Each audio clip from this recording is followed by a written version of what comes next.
Assalamualaikum warahmatullahi wabarakatuh. Perkenalkan, nama saya Muhammad Afdal Arifuddin dengan NIM 10573116323 dari kelas AK23R. Pada kesempatan kali ini saya ingin menjelaskan materi tentang sistem informasi manajemen. Poin A, meningkatkan proses pengambilan keputusan. 1. Proses pengambilan keputusan. Mengambil suatu keputusan merupakan proses yang melibatkan banyak langkah.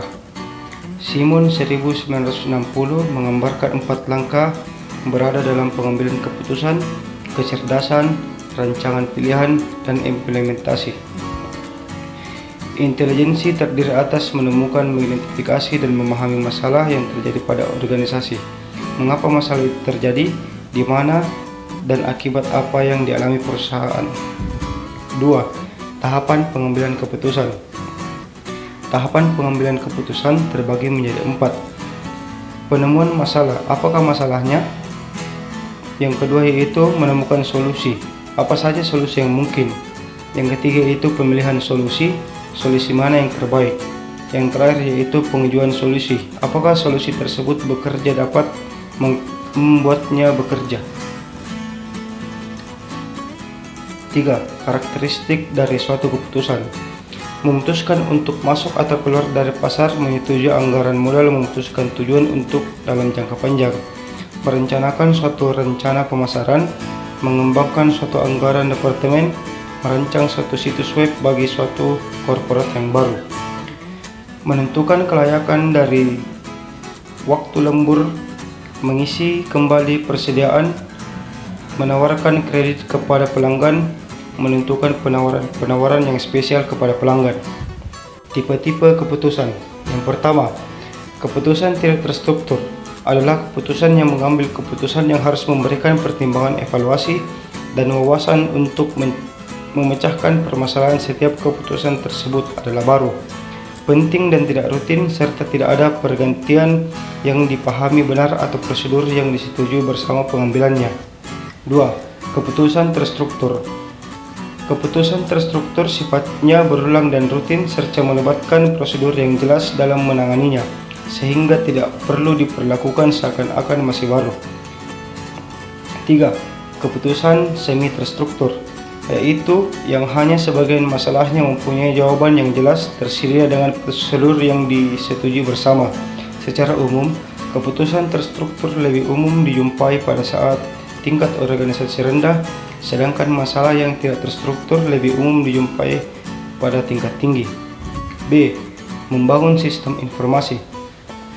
Membangun sistem informasi ada 2, yaitu sistem informasi manajemen adalah sebuah sistem informasi pada level manajemen yang berfungsi untuk membantu perencanaan, pengendalian, dan pengambilan keputusan dengan menyediakan resume rutin dan laporan-laporan tertentu.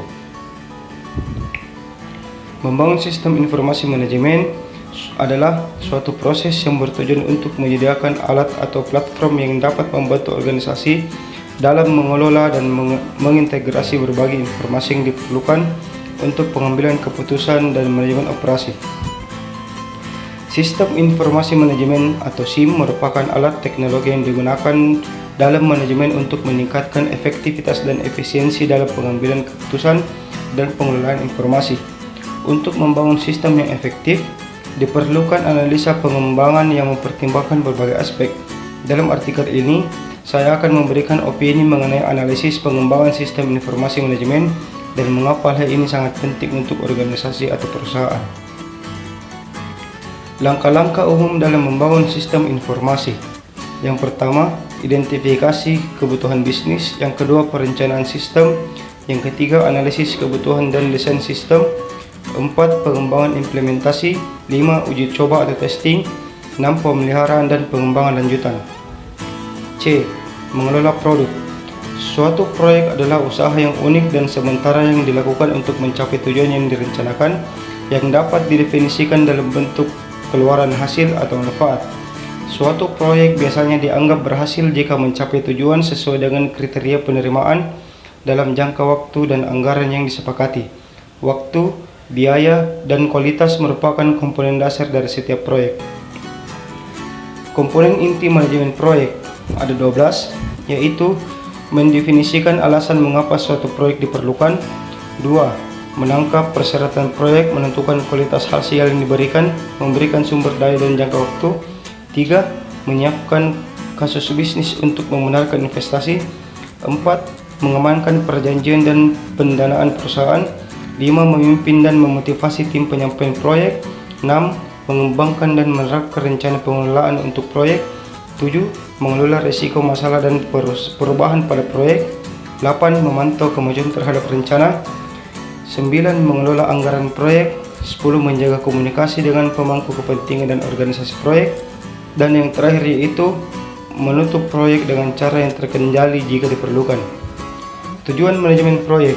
Tujuan dari manajemen proyek adalah memastikan bahwa suatu proyek dapat diselesaikan dengan efisiensi dan efektif, mencapai tujuan yang telah ditetapkan serta memenuhi kebutuhan dan harapan para pemangku kepentingan atau stakeholder. Mengapa menggunakan manajemen proyek? Manajemen proyek ditujukan untuk menghasilkan produk akhir yang akan memberikan perubahan bagi organisasi yang memulai proyek. Manajemen proyek adalah inisiasi perencanaan dan pengendalian berbagai tugas yang diperlukan untuk menghasilkan proyek akhir ini. Proyek yang memerlukan manajemen formal adalah proyek yang menghasilkan suatu yang baru atau berubah berwujud atau tidak berwujud, memiliki rentang waktu yang terbatas, awal dan akhir yang pasti, memungkinkan rumit dalam hal pekerjaan atau kelompok yang terlibat, membutuhkan manajemen perubahan, serta memerlukan pengelolaan risiko. Tahap-tahap manajemen proyek. Yang pertama itu inisiasi, yang kedua itu perencanaan atau planning, yang ketiga itu eksekusi. Demikian penyampaian dari saya dan penjelasan dari saya, kurang dan lebihnya mohon dimaafkan. Wassalamualaikum warahmatullahi wabarakatuh.